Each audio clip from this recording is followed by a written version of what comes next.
नमस्कार मित्रांनो, मी आलतो आत्ता साई वडापाव इथं. हे आपला दोस्त आहे, आपला दोस्त आहे, बघू शकता इथं आला येऊ. मग कसं काय गेला दिवस आज? बरं, आज मी तुला एक विचारू का, धंद्यात तुला नेमकं परवडतं का? किती प्रॉफिट येतं काय? परवडतं, प्रॉफिट आहे ना.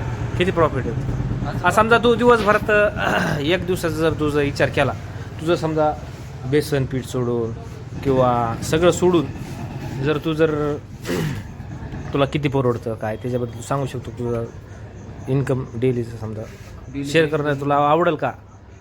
तुझ्या मनानुसार जे आहे ते रिअल सांगायचं, खोटं बोलायचं नाही. बरं ना.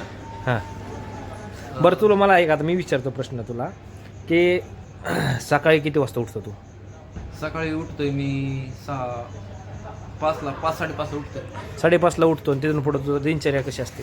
5:30ला उठायचं, उठलं की बटाटे टाकायचे. हां, बटाटे टाकल्यानंतर मग काय आपलं परत बाकीचं मग कामं करायची थोडेफार. बटाटे म्हणजे सकाळ सकाळ उकडायला टाकायला पहिले उठलं की बटाटे उकडा टाकायचे. हां. उकडून परत मग नंतर इथं हॉटेलवर किती वाजता येतो तू? बटाटे उकडून परत सोलायचे, ते मसाला बनवून आणायचा. इथं यायला कमीत कमी 7:30 ते 7:45 वाजतात. 7:30 ते 7:45. आल्यानंतर मग हे मसाला बाहेर घ्यायचा सगळा. हा, येऊ पसारा बाहेर आतमध्ये करायचा, साफसफाई करून घ्यायची. हां, मग नंतर कडे वगैरे सगळं लावायचं, चहा बनवून घ्यायचा. मग नंतर वडापावला बट्टी चालू करायच्या. हां. दिवसभरात शक्यतो तुझे किती वडापाव जातो?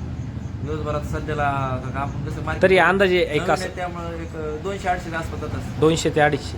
200-250 म्हणजे एक 15 रुपयाला वडापाव जर पकडला तर आपलं प्रॉफिट किती सध्या तुझं? म्हणजे निवड प्रॉफिट का फक्त? नाही, टोटल इन्कम, टोटल इन्कम नुसती वडापावची दिवसभराची सगळी टोटल 3-3.5 हजार असं. 3,500. त्यातलं जर समजा आपण जर मायनस केलं बेसन पीठ, तेल, आणखीन तुझं गॅस वगैरे सगळं जर 1,000-1,200 रुपये. 1000 ते 1200 म्हणजे जवळजवळ तू कधी एखाद्या कमी जास्त होतं, कधी 500-600. एखाद्याला जर नोकरी वगैरे करायची असेल तर समजा नोकरी करण्यापेक्षा जर बिझनेस एखाद्याला करायचा असेल तर बिझनेसमध्ये जर मन लावून जर काम केलं तर त्याच्यामध्ये प्रॉफिट आहे. हा, मग कंटिन्यू शिक्षणाला जसं महत्त्व देतो तसं म्हणजे वेळ देतो आपण 4-5 वर्ष आपल्या समज काही पण व्हायचं असेल कोणत्या क्षेत्रात. तसं धंद्याला मी सुरुवातीला नाही यश येत, पण 2-3 वर्ष कंटिन्यू दिलं, ग्राहकाला आपण सांभाळलं, ग्राहकाला जे पाहिजे ते दिलं तर धंद्यात पण यश मिळतच. 1500 रुपये रोज पडतो म्हणतो. 1500 रुपये याप्रमाणे तुला जर समजा जर विचार केला आपण महिन्याला तर समजा 20,000 ते 25,000 रुपये तुला महिन्याला प्रॉफिट होतं. बरोबर आहे का नाही? हां. जर एखादा 15,000 जर एखादा MIDCत वगैरे काम करत असेल मुलगा तर समजा 2 वर्ष 3 वर्ष जर त्यांनी काम केलं तर 15,000ची कमीत कमी समजा 20,000पर्यंत होऊ शकतं. बरोबर आहे की नाही? हां. जर तू व्यवसाय जर केला एखाद्याने तर त्या व्यवसायाचं जर समजा आत्ता स्टार्टिंगला तुला एवढं आत्ता रिस्पॉन्स नाही, समजा जर तू आणखीन 5 वर्ष 10 वर्ष म्हणा जर तुम्ही जर या धंद्यात जर टिकून राहिला तर ते प्रॉफिट आणि लोकांचा जो विश्वास आहे, तुझ्या क्वालिटीवरचा विश्वास किंवा तुझ्या धंद्यावरचा विश्वास आहे तो लोकांचा वाढत राहील आणि तुला जी पाहिजे ते भेटत राहील. हां. जर एखाद्याला जर समजा धंदा जर टाकायचा आहे, समजा एखादा नवीन माणूस आहे किंवा त्याला आपल्या व्यवसाय सुरू करायचा नवीन किंवा त्याच्याबद्दल समजा त्याला थोडीशी जर तुला माहिती जर सांगायची झाली तर त्याच्याबद्दल तुला काय सांगू शकतो? तुझा जो अनुभव आहे आत्तापर्यंतचा त्याच्याबद्दल. जसं की मी आता सुरुवातीला माझं काही शिक्षण नाही झालेलं. शिक्षण म्हणजे नाही झाल्यासारखं मी थोडक्यात. कसं मी खूप लहान होतो, म्हणजे 12-13 वर्ष असताना सुरुवातीला कंपनीत कामाला केलं. गुजरातला आई वडील टाकायला मी लय खोल चाललंय. बरं, सांग काय नाही येस तर मस्त आहे. हां, काय नाही बोल काय नाही. तू कंपनीत कामाला होता, मग नंतर काय झालं पूर्ण असं तुझी स्टोरी सांगतोयस तू, पण तुला असं इमोशनली होतोस तू. इमोशनली होऊ नको.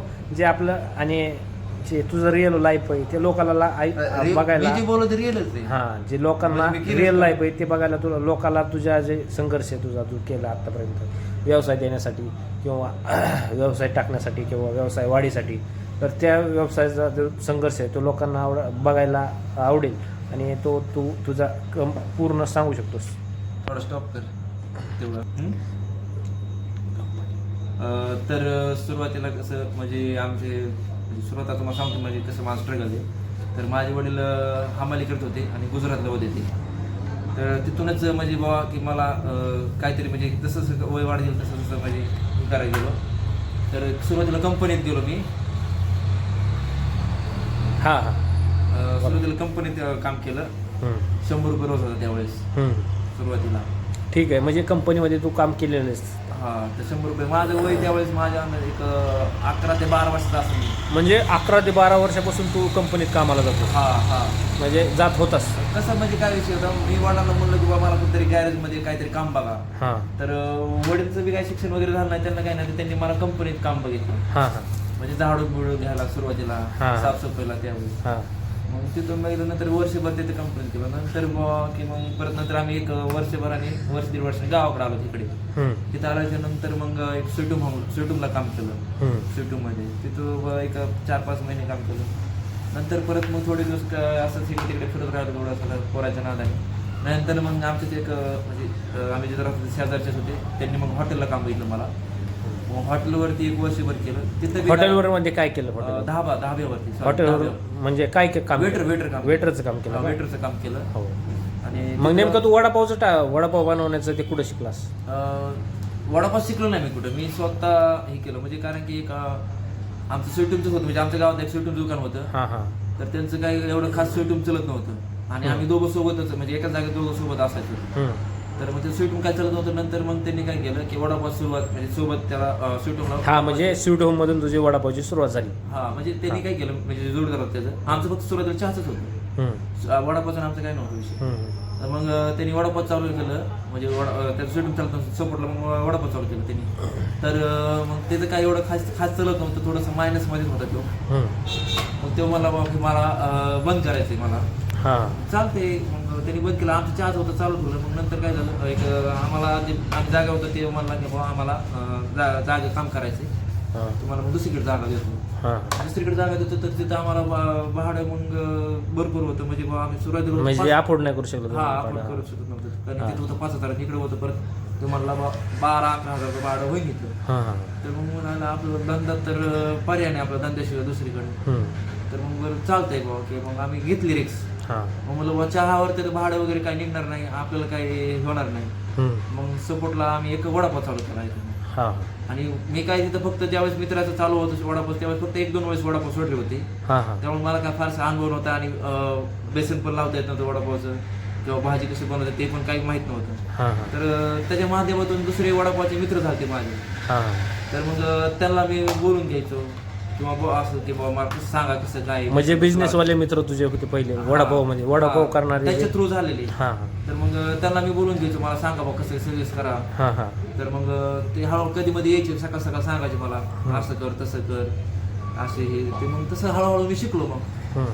शिकायच्या नंतर मग आता चांगलं चालतंय, म्हणजे सगळं जमतंय, क्वालिटी सगळं मेंटेन ठेवतो, सगळं स्वतः करतो मी. हां हां. आता काय चाललंय व्यवस्थित बाकी. बरं, ते तुझा संघर्ष लय मोठा आहे आणि तू जे केलंय योगदान म्हणजे तुझ्या ज्या अजून म्हणजे गावात सोडून परत वेल्डिंग दुकानावरती पण होतो. वेल्डिंग दुकान पण 1 वर्ष काम केलं. किराणा दुकानावर 1 वर्ष काम केलं. ओके.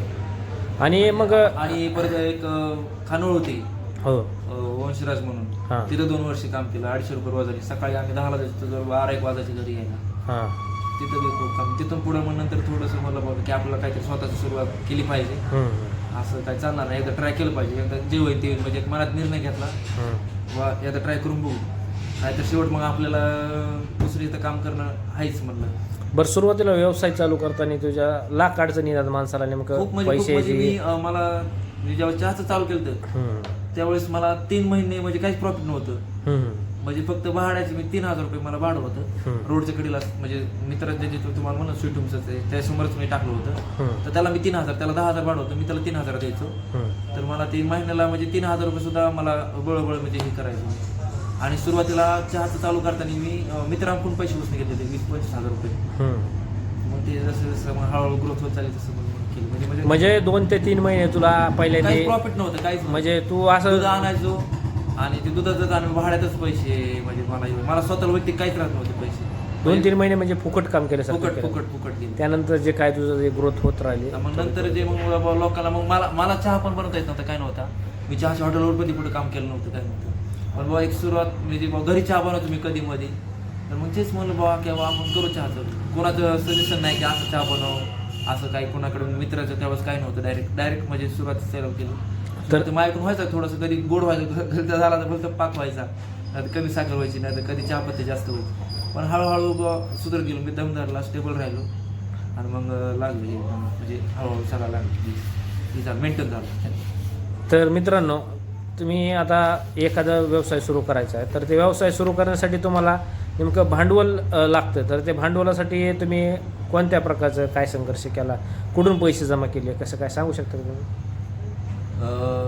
म्हणजे आता तुम्हाला नाही का जस्ट म्हणलं की बाबा मला हॉटेल तर सुरुवात करायची होती, म्हणजे स्वतःच काहीतरी सुरुवात करायचीच होती. हां. पण माझ्याकडे पैसे बी नव्हते. तर मी मित्रांकडून असे पैसे घेतले. म्हणजे मित्र आमच्या भावकीतच होता. मित्र मदत करतात का पण असे? करते तर, पण जेव्हा आपण काय थोडंसं येवा लागलं की बाबा लगेच हे पण होतात. आता ते फार ते जरा जास्तच होईल म्हणजे बाबा मित्राच्या विषयी ते नाही सांगत मी. मदत करतात म्हणणं ह्याचा अर्थ. हा, मदत करतात. चांगले असतात काही असतात चांगले. हां. पण आता मी आहे तर ते सोबत नाहीत माझ्या.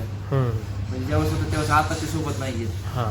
तर एखाद्याला जर नवीन व्यवसाय सुरू करायचा आहे, तर त्याला तुम्ही जर समजा मोटिवेट करायचं आहे, तर त्याला काय सांगतात तुम्ही पहिल्यांदा, काय नेमकं कसं करायला पाहिजे, काय स्टार्टिंगला वगैरे? समज आता कोणता व्यवसाय चालू करायचा असेल हां. तर असं डायरेक्ट नवीन उतरून नाही चालणार. कारण की थोडासा धंद्यातला अनुभव बी पाहिजे. जसं की मी तुम्हाला म्हणलं, मी 2-4 जागेवर काम केलेलं आहे. किराणा दुकानावर, हॉटेलवरती, कंपनी. की आता मी हॉटेलवरच बरेच दिवस काम केलं. म्हणजे एकदा 10 केलेलं आहे हॉटेलवरती, किराणा दुकान. असंच मग बाबा मला त्या हॉटेलमध्येच रुची आली. म्हणून मला बाबा एक चहाचं सुरुवात करून बघू आपण. तर तसं थोडंसं काहीतरी पाहिजे. उगं तुम्ही आता काहीच करीत नाही तर असंच फिरतायचं आणि घरच्याकडून घेतलं भांडवल आणि त्यातलं काहीच नॉलेज नाही, डायरेक्ट सुरुवात केली, तर तसं नाही. थोडंसं कुठतरी तसे व्यवसाय बंद पडते. तसं व्यवसाय बंद पडते, 100% बंद पडते. कारण की त्यातलं नॉलेज पाहिजे. नॉलेज पाहिजे. काय कमीत कमी तुम्हाला एक 10 ते 15-20% तरी कमीत कमी त्यातलं थोडीशी नॉलेज पाहिजे, माहिती पाहिजे. आणि एक माझा म्हणजे एक अनुभवाने सांगतो, म्हणजे की बाबा जो मालक असतो तो न काउंटरवर न थांबता, म्हणजे काउंटरवर थांबण्यापेक्षा त्यांनी एक किचनमध्ये पण लक्ष दिलं पाहिजे की बाबा किचनमध्ये कसं हे होतं तसं होतं, म्हणजे ग्रोथ होते. मग कस्टमरला व्यवस्थित सर्व्हिस जाते, क्वालिटी जाते आणि कस्टमरला काय हवं आहे आणि ते म्हणजे पाहता येतं. म्हणजे एक माझ्या हिशोबाने त्यामुळे मी असं काम करतो. हां. म्हणजे की जे गल्ल्यावर बसणाऱ्या मालकापेक्षा जे किचनमध्ये काम करणाऱ्या मालकाचं केलं पाहिजे, असं तुमचं म्हणणं आहे. हां. तर मित्रांनो, जर तुम्हाला व्यवसाय करायचा आहे तर ती व्यवसायासाठी जे तुम्हाला मूलभूत गरजा, म्हणजे स्टार्टिंगला काय करायला पाहिजे काय नाही, याच्याबद्दल हे सविस्तर आपल्या मित्रांनी तुम्हाला तुम्ही जे आत्तापर्यंत जे मार्गदर्शन केलं आहे त्याच्याबद्दल धन्यवाद. तर तुम्हाला असं तुमचं व्यवसाय वाढत राहो आणि तुमच्या व्यवसायात प्रगती होत राहो अशी ईश्वरचरणी प्रार्थना करतो. आणि तुम्हाला पण जर व्यवसाय करायचा असेल तर हा पूर्ण व्हिडिओ बघा आणि व्यवसायात काय काय शिकायला पाहिजे, काय काय करायला पाहिजे, तर पूर्ण यांचे जे संघर्ष आहे तर पूर्ण आपण या व्हिडिओमध्ये दाखवलेला आहे. तर तुम्हाला जर हा व्हिडिओ आवडला तर आपल्या चॅनलला लाईक करा, शेअर करा, सबस्क्राईब करा आणि कमेंट करायला विसरू नका मित्रांनो. आणि असेच नवनवीन व्हिडिओ बघण्यासाठी आपल्या चॅनलला 100% लाईक करा आणि सबस्क्राईब करा. चला तर मग भेटूया पुढच्या अशाच नवीन व्हिडिओमध्ये. तर पुढचा व्हिडिओ तुम्हाला एक असाच भेटेल एकदम क्वालिटीमध्ये. चला तर मग लाईक करा, शेअर करा, सबस्क्राईब करा. धन्यवाद.